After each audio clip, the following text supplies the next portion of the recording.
All right, the aesthetics, the physical beauty, and the availability of parks and green spaces. So we're really talking about two things here. The natural beauty that is here naturally, and then the man-made beauty of parks, playgrounds, and trails. Again, all the areas are higher this year in this MSA, which is really good. You have a statistically significant high ratings of the parks, playgrounds, and trails.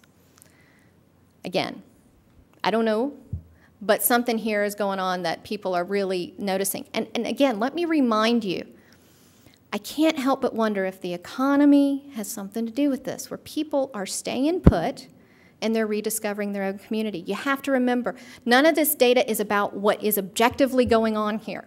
It's about what's happening in the minds and the hearts of the people who live here. So it could be that people are rediscovering parks and trails and things they didn't even know were here and saying, this is fabulous.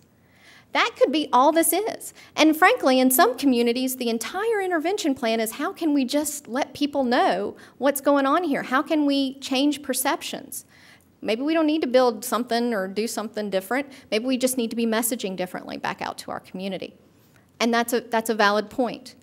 So that could be part of what's going on here. Same thing with the social offerings. It could be that people are rediscovering this place in ways that they haven't before. Again, that's where my part ends and your part begins.